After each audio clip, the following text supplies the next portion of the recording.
নমস্কার, আমি বন্দনা। আমার কিচেনে আপনাদের সবাইকে স্বাগত জানাই। আবারও এসে হাজির হয়েছি কম তেল মশলা দিয়ে মাটন কষার একটি রেসিপি নিয়ে। এর জন্য আমি এখানে 800 গ্রাম মাটন নিয়েছি, যেটা বেশ পরিষ্কার করে ধুয়ে নিয়েছি। মাটন কষা তৈরি করার জন্য কড়াইতে দিয়ে দিয়েছি 3 চামচ রিফাইন্ড অয়েল। আমি রান্নাটা রিফাইন্ড অয়েলে করছি, আপনারা চাইলে যে কোনো কুকিং অয়েলে রান্নাটা করতে পারেন। ফোড়নে দিয়ে দেবো তেজপাতা,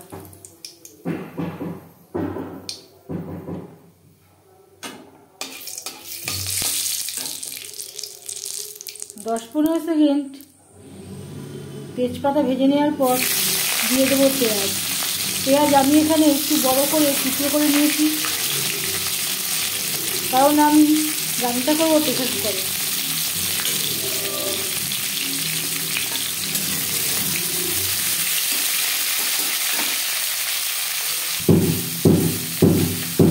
আর লাগছে রসুন আমি কেটে করে নিয়েছি।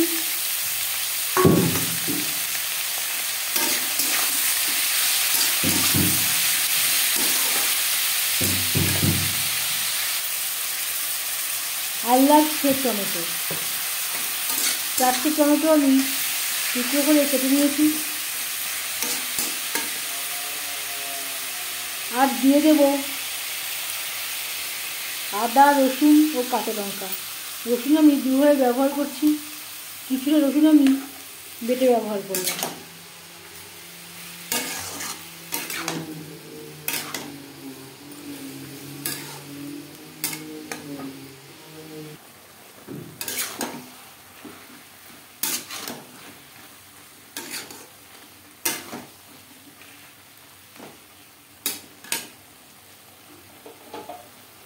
আর লাগছে লবণ, হলুদ, ভাজা মশলা।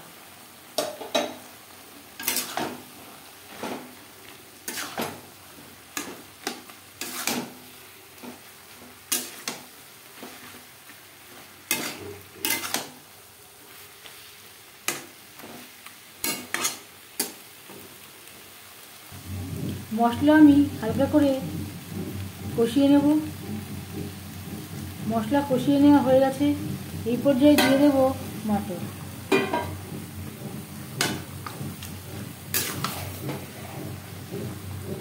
মশলার সাথে মাংস বেশ ভালো করে মিক্স করে দেব।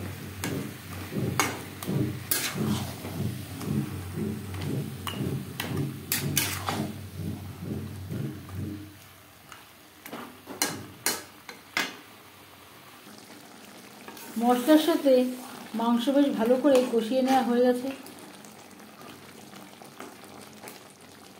এই পর্যায়ে একটা প্রেসার কুকারে ট্রান্সফার করে নেব, 4-5টা সিটি দিয়ে নেব। ঝালটা আমার কাছে একটু কম মনে হচ্ছে, তার আগে দিয়ে দেব 1/2 চামচ মতো রেড চিলি পাউডার।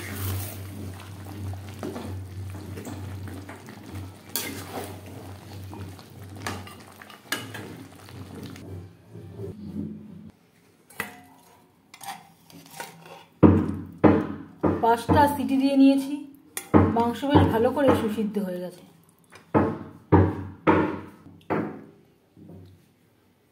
মাটন কষা রেডি। আমি একটা বলে সার্ভ করে দিয়েছি। শেষে আমি আর গরম মশলা অ্যাড করলাম না, আমার ভাজা মশলায় গরম মশলা ছিল। আপনারা চাইলে পরিমাণ মতো গরম মশলা অ্যাড করতে পারেন। এই মাটন কষার রেসিপিটি কেমন লাগলো অবশ্যই জানাবেন কমেন্টের মাধ্যমে। যদি এই রেসিপিটি ভালো লেগে থাকে, লাইক করবেন, শেয়ার করবেন, সাবস্ক্রাইব করবেন আমার চ্যানেলটিকে। বেল আইকনটা ক্লিক করে দেবেন, যখন আমি নতুন ভিডিও আপলোড দেব তার নোটিফিকেশান সবার আগে আপনার কাছে পৌঁছে যাবে। আপনারা সবাই ভালো থাকবেন, সুস্থ থাকবেন। আবারও হাজির হয়ে যাব নতুন কোনো রেসিপি নিয়ে। আজ তাহলে এ পর্যন্ত থাক। এই ভিডিওটি দেখার জন্য ধন্যবাদ।